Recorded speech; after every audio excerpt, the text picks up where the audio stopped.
Cher Scorpion, voici votre guidance. Allez, on commence tout de suite la guidance avec l'aspect professionnel. Donc nous avons la carte de la sagesse, le 2 de Pentacle et le diable. Ah, c'est intéressant. Ok.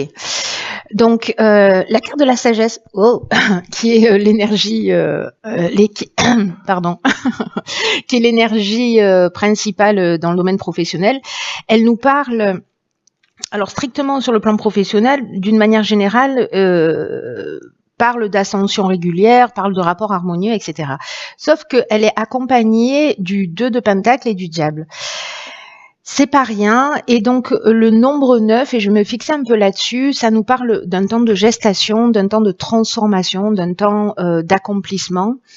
Ça clôt la série des nombres à un chiffre. Il y a une idée ici de recueillement pour moi dans le domaine professionnel, de concentration, de se préparer à des plans supérieurs, voilà, pour atteindre un niveau de compréhension, un niveau de sagesse, de peut-être de modifier son regard. Il y a une idée voyez, de mouvement ascensionnel ici, parce qu'on a une pyramide donc qui tire vers le haut. Et les cartes qui l'accompagnent, on a donc le 2 de Pentacle et le diable. Je vais commencer par cet arcane majeur qui est le diable et qui nous parle en fait de...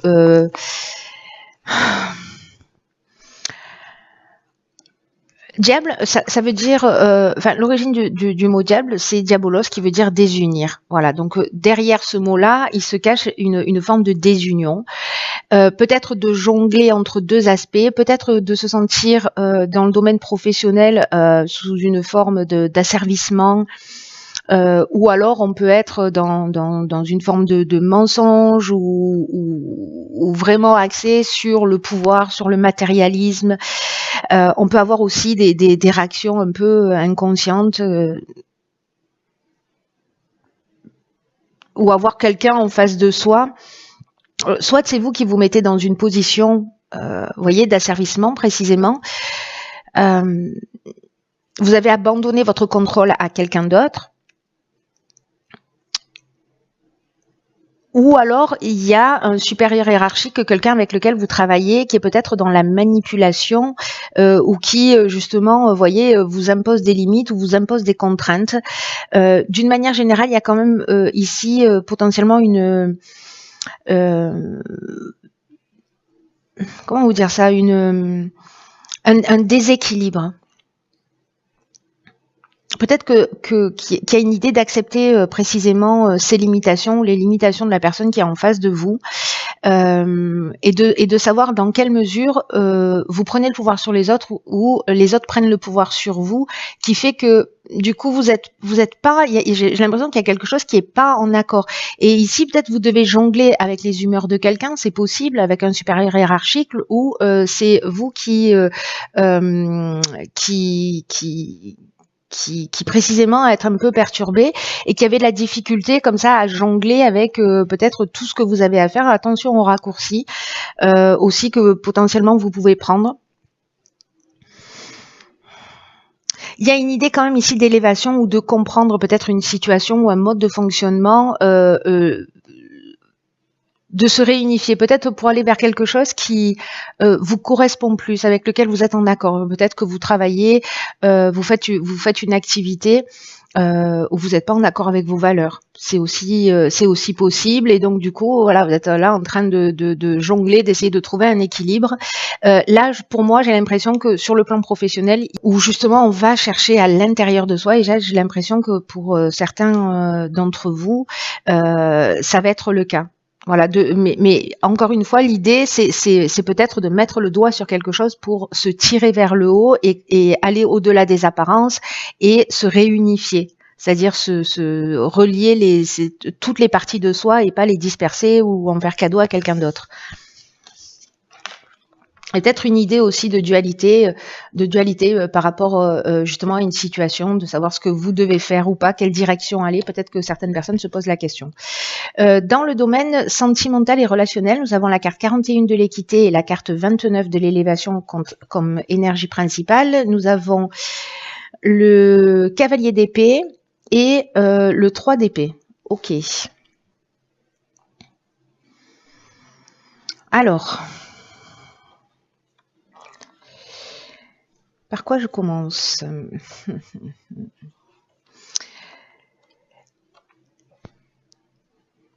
Moi, j'ai l'impression que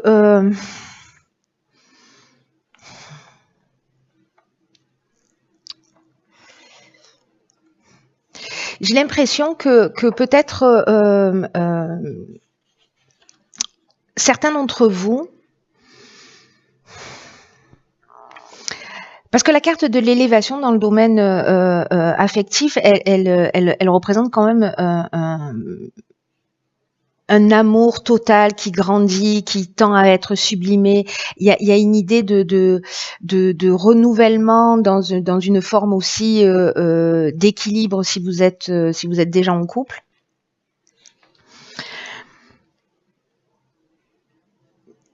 Vous voyez, où on va renouveler sa tendresse.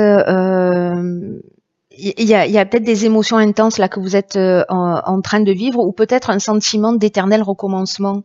Alors ça peut être dans l'aspect positif comme dans l'aspect négatif. Il peut y avoir aussi une personne que vous rencontrez ou que vous avez déjà rencontrée où il y a un amour platonique. Peut-être spirituel. En tout cas, l'association de ces deux cartes, parce que l'équité, elle nous parle d'un besoin vraiment profond d'harmonie dans vos relations d'une manière générale. Et que peut-être en fait vous avez été blessé à plusieurs reprises, et peut-être que vous avez des aspirations qui sont élevées. Et vous savez, le sentiment que j'ai, c'est que peut-être qu'il y a une relation qui rentre dans votre vie. Alors, soit c'est quelqu'un avec qui vous avez rencontré quelqu'un. J'ai pas l'impression que ce soit une nouvelle rencontre, mais soit c'est un ami ou quelqu'un sur lequel vous pouvez compter, ou une relation sentimentale, mais justement qui est en train de grandir. Vous êtes sur la même longueur d'onde. Et c'est peut-être une relation ou une communication, un niveau de communication qui vous permet d'y croire à nouveau. Vous voyez, de guérir un petit peu là ces blessures ou ce sentiment de trahison que vous avez eu. Et le cavalier d'épée, justement, lui, il nous parle de cette capacité. Alors c'est peut-être ça, peut-être que vous allez comprendre des choses par rapport à vos blessures. Parce qu'il a une capacité d'analyse. Voilà, il va se détacher de ses sentiments. Il va y aller, quoi. Il va aller vers l'autre. C'est-à-dire que vous allez aller vers l'autre, ou il y a quelqu'un qui va venir vers vous. Mais moi, j'ai plutôt l'impression que c'est peut-être vous qui justement allez faire cette démarche. Vous avez peut-être quelqu'un en face de vous aussi qui manque de tact ou qui peut vous blesser, mais comme l'énergie principale, ça reste quand même très harmonieux. Peut-être que ça va définir si vous avez quelqu'un ou si vous avez eu des personnes dans votre vie justement qui vous ont manqué de respect, ou peut-être parce que vous avez l'impression de reproduire toujours les mêmes schémas, ou que vous avez été trahi. Là, j'ai l'impression en fait que vous allez gagner en assurance, que en tout cas vous savez ce que vous voulez, que vous savez quel type de personne vous avez envie d'avoir dans votre vie, et que vous allez y aller. Alors, l'idée, c'est pas de se précipiter, hein, c'est de faire les choses en conscience. Mais j'ai l'impression qu'il y a quelque chose qui s'éclaircit et que vous reprenez un peu du poil de la bête par rapport à peut-être à des blessures, à des trahisons. En tout cas, il y a quelque chose qui grandit, quelque chose qui vous élève. Sur le plan matériel, financier, nous avons la carte 3 Delta et la carte 26 des épreuves, accompagnée du 9 de bâton et de l'impératrice. Ok, ben j'ai l'impression que l'impératrice, elle sort dans quasiment tous les tirages. Qui nous parle l'impératrice de la manière dont on se perçoit et de ce qu'on projette à l'extérieur. Alors, par quoi je commence? Je vais commencer par l'énergie principale. Donc là, on est sur le plan, encore une fois, matériel.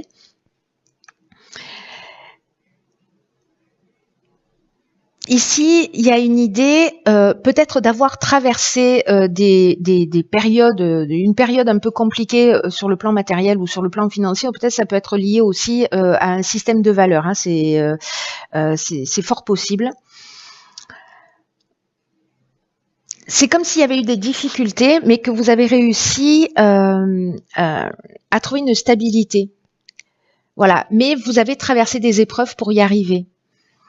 Peut-être que vous attendiez de l'argent, peut-être que vous avez eu des dépenses imprévues. Enfin, vous voyez, il y avait peut-être un besoin de s'organiser différemment, mais que vous voyez clair et vous trouvez la solution sur le plan matériel. Si vous vivez si vous avez vécu ces difficultés, en tout cas, il y a une idée ici, vous voyez, à travers cette carte de l'épreuve, je vous la montre d'un peu plus près. À travers cette carte de l'épreuve, on passe par des difficultés, mais au bout, il y a de la lumière, au bout, il y a une récompense. Donc, en fait, cette carte des épreuves, c'est un peu une étape obligatoire pour avancer vers un meilleur équilibre sur le plan matériel. Et je pense que vous comprenez ça et que vous trouvez précisément vous trouvez précisément cet équilibre sur le plan financier ou sur le plan matériel. Alors je ne sais pas si c'est parce que vous avez décidé d'agir d'une manière différente. Ici, ces cartes-là sont accompagnées par exemple du 9 de bâton. Le 9 de bâton, ça nous parle de prise de conscience, ça nous parle de préparation. Mais ça nous parle aussi d'être parfois un peu sur la défensive, vous voyez, juste pour se défendre au cas où. Peut-être que certains d'entre vous ont des inquiétudes par rapport à l'avenir, justement par rapport à ces épreuves. Mais là, ce qu'on nous dit, c'est que en gros, vous allez vous en sortir. Et là, il y a, avec l'impératrice, elle nous dit de se voir tel que l'on est et l'image que l'on va donner à l'extérieur. Alors, est-ce qu'il y a un décalage entre vos besoins réels et ce que vous montrez? Est-ce que vous montrez plus que ce que vous avez et que du coup, c'est ça qui crée ce décalage et qui peut créer aussi cette tension parce que si vous avez des difficultés, vous voulez pas le montrer, donc vous rajoutez de la difficulté à la difficulté. Mais il y a quelque chose justement d'assez profond à aller chercher parce que l'impératrice, elle va chercher à l'intérieur d'elle pour voir en fait, pour se remettre en accord avec tout ça.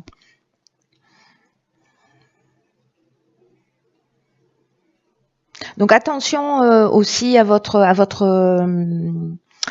vulnérabilité, mais ce que nous dit aussi ce 9 de bâton, je reviens dessus, c'est que en fait, vous allez avoir la capacité de voir, c'est ce que nous dit aussi la carte Delta, de voir vos forces et vos faiblesses et d'admettre vos écueils, d'admettre vos potentiels et de rester alerte, vous voyez, pour pas qu'en fait des situations que vous avez pu vivre se reproduisent. Et que vous allez persévérer, vous n'allez pas baisser les bras malgré les épreuves, vous n'allez pas baisser les bras pour rééquilibrer une situation qui peut-être ne l'est pas, est peut-être un peu compliquée sur le plan matériel. En tout cas, on vous dit, voilà, baissez pas les bras. Alors, sur l'évolution personnelle et sur le plan spirituel, on a ici la carte de l'homme, de l'impératrice, de l'ermite à Lombon et de nouveau la carte du diable. Ok. Ok. Eh bien, waouh. Par quoi je commence? Par quoi je commence? La carte de l'homme, pour moi, c'est vraiment l'homme avec un grand H. Alors, c'est l'idée de l'action, l'idée aussi de l'humanité. Alors, soit c'est vous parce que vous êtes un homme, soit c'est cette partie masculine, cette polarité masculine qui parle aussi de caractère passionné. Vous voyez, d'avoir une force morale, d'avoir une force mentale qui soit voilà, pour avancer et en même temps vous faites preuve de discernement, vous faites preuve de tact.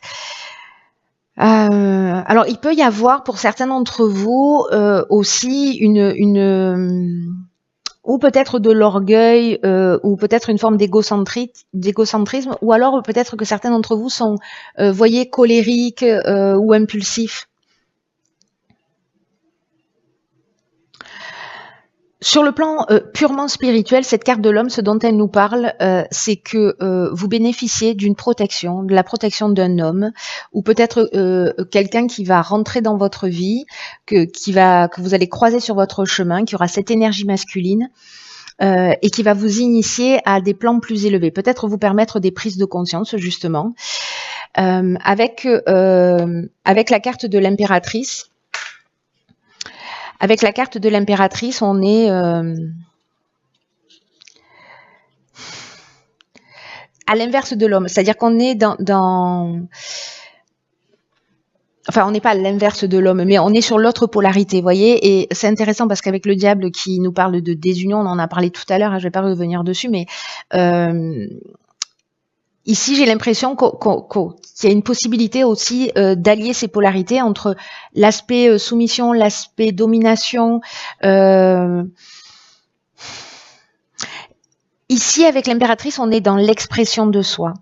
On va vers l'intelligence de sa vie. On travaille à créer vraiment une harmonie avec toutes les différentes compositions de l'être, de qui vous êtes. Et justement, il y a peut-être des parties chez vous qui sont désunies et aussi la capacité à regarder à l'intérieur de soi pour aller voir son côté obscur. C'est aussi une occasion de le guérir. En fait, il y a quand même une idée ici de faire le point. De faire un état des lieux de la manière dont vous pensez, de vous écouter parler, et vos actions, c'est-à-dire d'aligner ces trois aspects.